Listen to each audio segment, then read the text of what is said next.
I am taking advantage of the nice beautiful day with the nice blue sky and the warm sun for this week's book review. It's going to be a quick book review because I'm taking a breather. I have been doing yesterday's work and today's work because I was gone for the bulk of yesterday.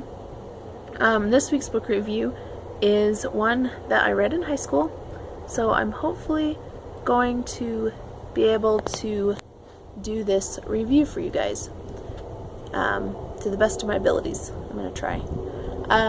This book is called Hunted by Clair and Poulson, and Clair and Poulson, I've always enjoyed his books because he pulls you in from the very first, and he just makes you think that you're a character in his book. And I didn't know this until I read the little author, about the author page, but he has law enforcement experience, has judge experience, and so he takes a lot of that experience and puts it into his books. And he's able to, know how law enforcement would think, or know, how a judge would think.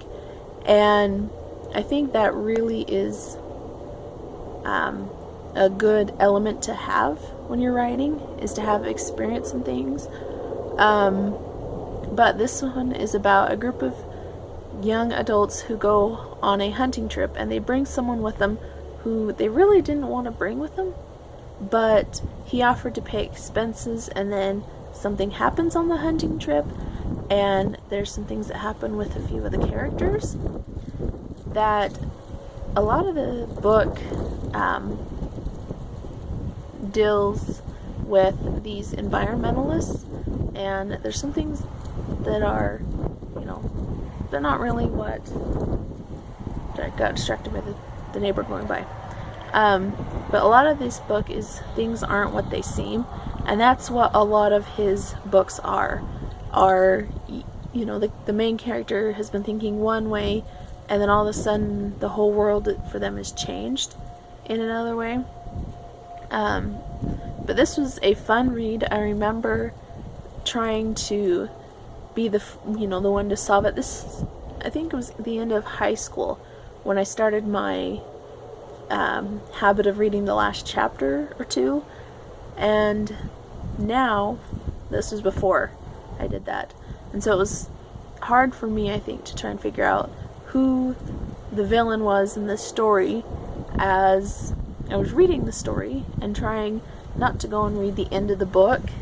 That's why I like listening to audiobooks, is because it's harder for me to get the end of the story at that time than it is if I have an actual copy of a book in my hand. So, but this was a fun read, and Clair and Poulson is one that is always keeps you on your toes, keeps you guessing, and she throws you for a loop at the end. So, but anyways, I hope this made sense. I better get back in and back to work. So, thanks for watching, guys, and I will see you in Monday's video. Bye, guys.